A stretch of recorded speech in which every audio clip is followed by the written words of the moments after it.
We were watching some of the memories of American Idol last night. BB and I were watching that, and I looked at her and I said, we have that talent here. We really do. Let's give them some love.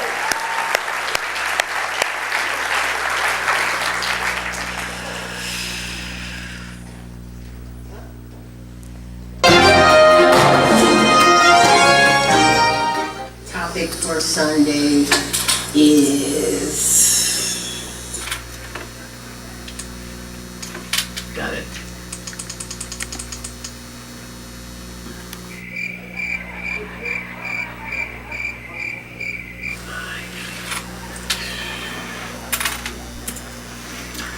My topic for this Sunday,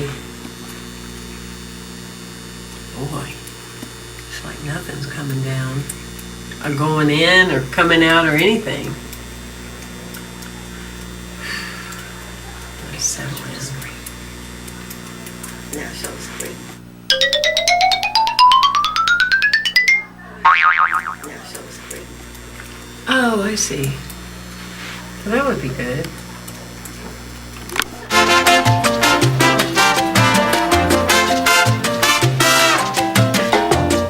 Reverend Temple, I just got this crazy email. What? Somebody just sent an email and said that they were tithing $1 million in bridge card coupons. I don't know. Go figure.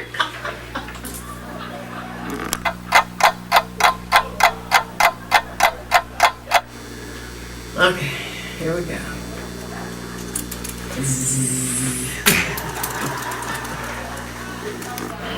Okay, all right. Thank you very much. I'll get back with you.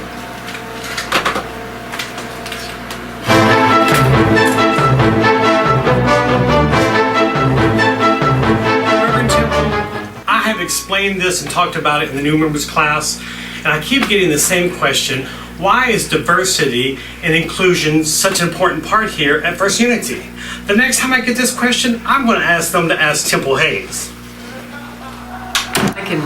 I can teach that.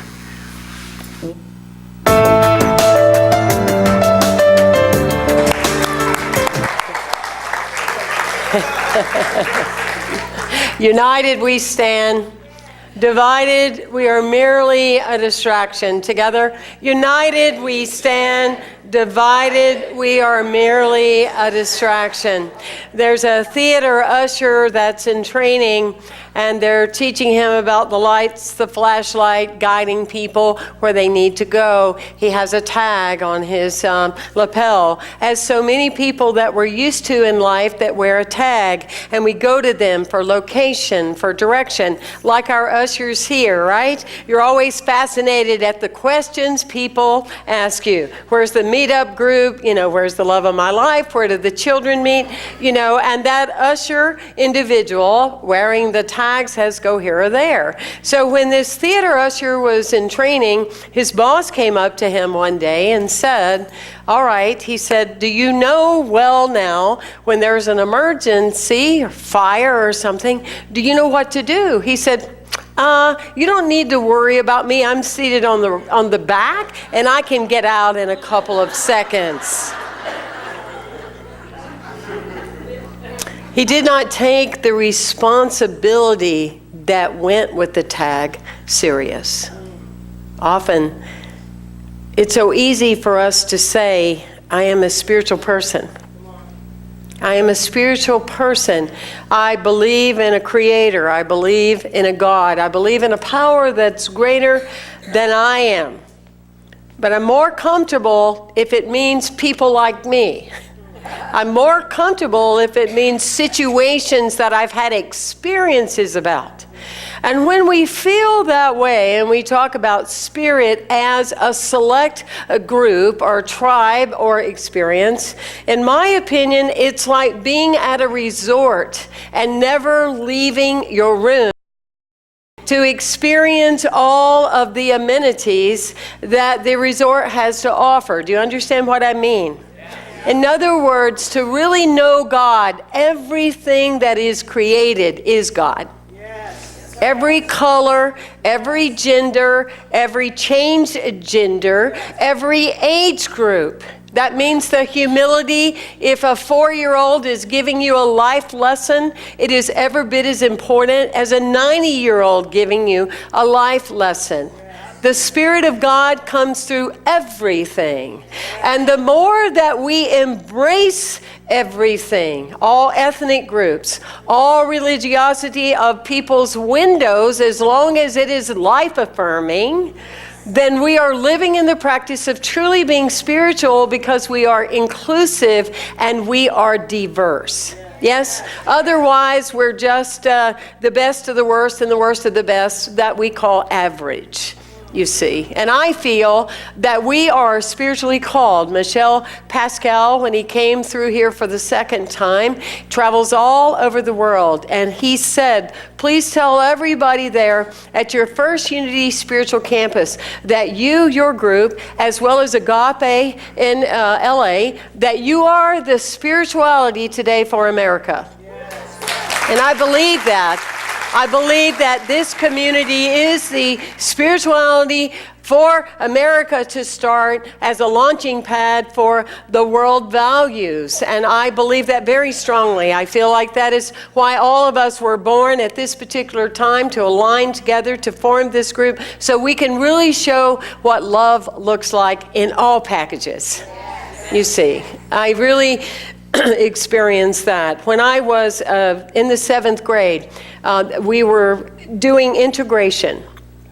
We were ending the segregated schools, and I thought it was just an amazing idea. And some of my friends that I grew up with in neighborhoods were finally going to be able to come to school with me. So I was like, yeah, this is so exciting. I can't wait, you know. I asked them to do the car ride with me because, you know me, as soon as I got my car, I like loaded people up. And I asked them to be participatory with softball and basketball and things like that. And I was just like, I thought that's assumed that's how everybody felt. Until my peers started calling me names and disassociating from me and saying, we don't want to be with you anymore because look what you're about. That was a defining moment in my life, and I still draw from that moment today. That very moment, because I felt like that was part of my training to understand that when you really represent God and spirituality, it's beyond opinions of others. It's beyond family systems. It's beyond where you grew up. It's beyond what you might think your favorite colors are. It's beyond all that. And for me, I was just doing naturally what was right, what was innately right, knowing that we are brothers and sisters on the same journey and we all bleed red. You can say whatever you want to, but if you bleed red, that means you're from the same family, right? And so in that particular space, I remember being so surprised when my grandmother called me over, and I knew what that, you know, she only called me over for the talk.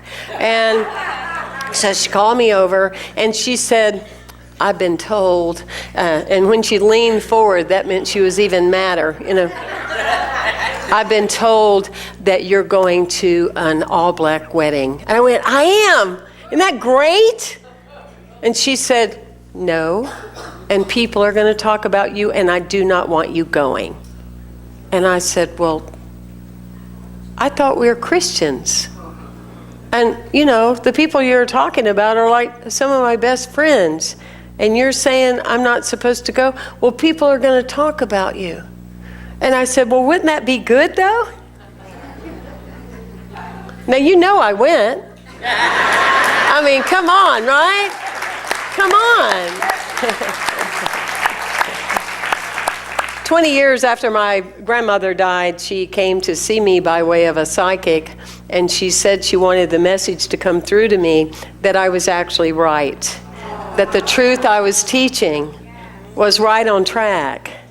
And you know what? In that moment, maybe I'd done enough therapy, I'm not really sure. But what I know for sure My thought about that was, I was happy for her.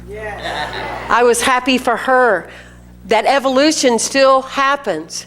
Even when you're no longer physically of this plane, we never stop evolving. And discounting from this life still doesn't get you a cheat card. You still have to deal with the untruths of your life. Because the more untruths you live, the more untruths you know. And we don't get to avoid that. You know, we're still going to settle it out. There's a story I've told before about the warring groups in the Andes. And there's the Highlanders and the Lowlanders. And the Highlanders came down the mountain and robbed a baby and took it back up to the mountain.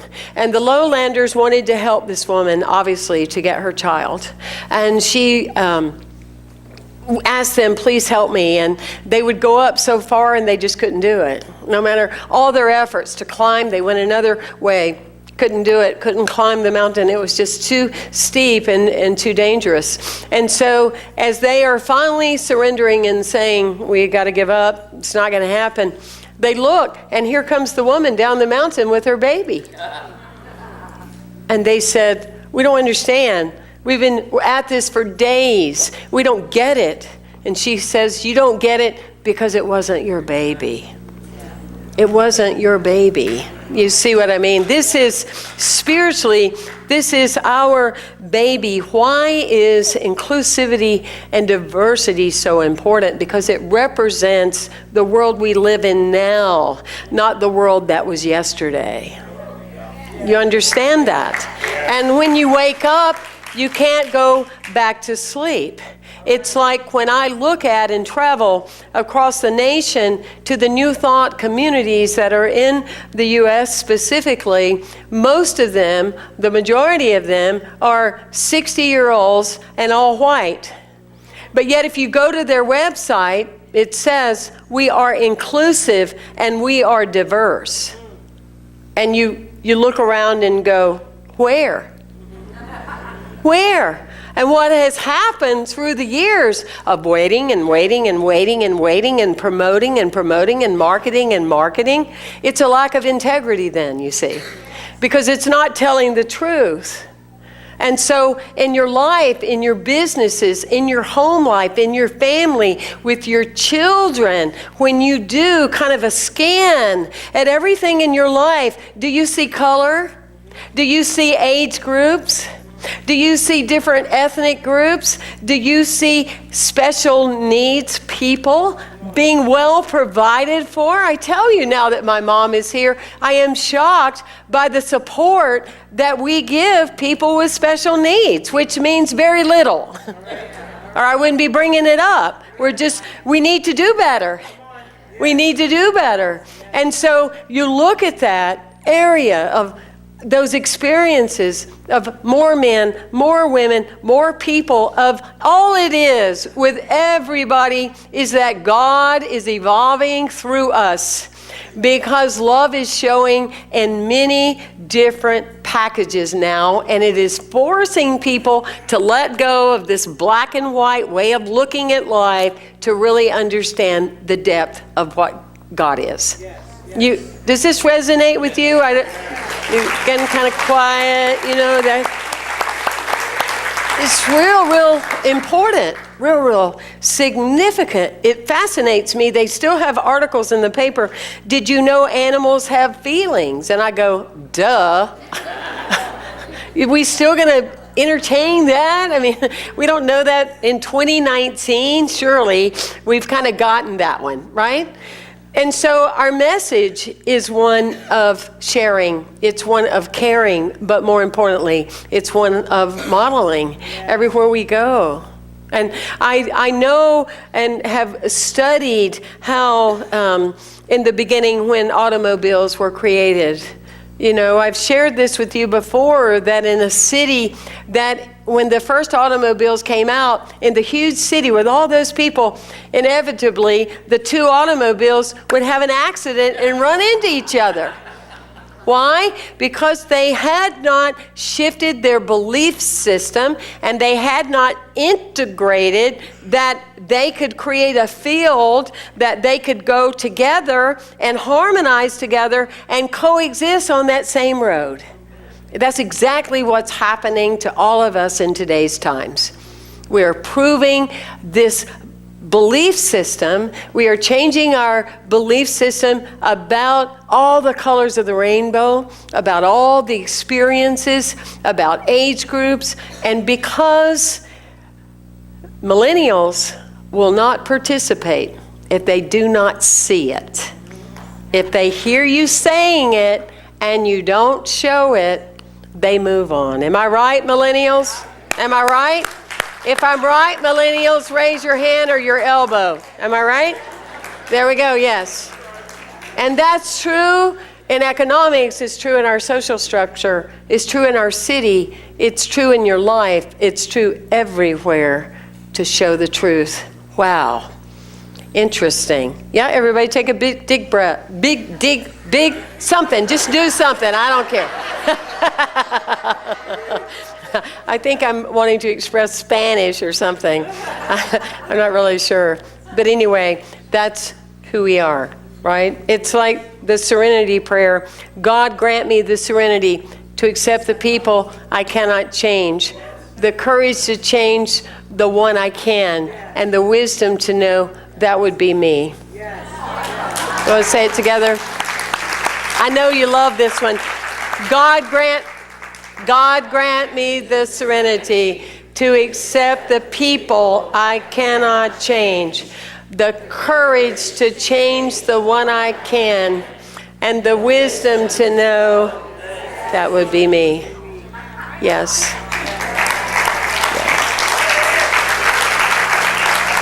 So there's a beautiful story. I reflect upon it sometimes in meditation. It's about a young girl who had been blind her entire life. And she told her boyfriend that when she was able to get eyes donated to her, that part of her celebration is that she would get married, that she would feel complete then, and she would accept his proposal in marriage. And so time went on, and eyes were donated. She had the surgery, and she was like, oh my gosh, wow, new life, new time. And she was quite taken back when she connected with her boyfriend yet again, and she discovered that he was blind. And she said to him, I'm sorry, I can't do a life with you. I've been blind all my life. And I want a life now of seeing. And so he goes on his way. And he sits down one night and he writes her a letter. Dear beloved Mary, as always, I have loved you with all I have. And I wish you well on your journey, and may you find tremendous happiness. And I hope you'll always appreciate my eyes.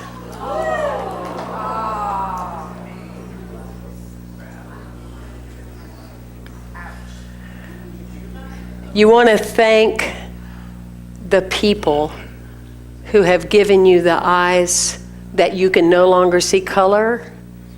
You want to thank the people that have given you eyes through experience, that you can no longer see judgment, that you can no longer dismiss a child for their wisdom, or elders for their teaching, or sexuality in whatever form that is, even if it's trisexuals trying to have some kind of experience, whatever it may be, whatever it is, for the special needs people that teach you about diversity and determination and inspiration, right?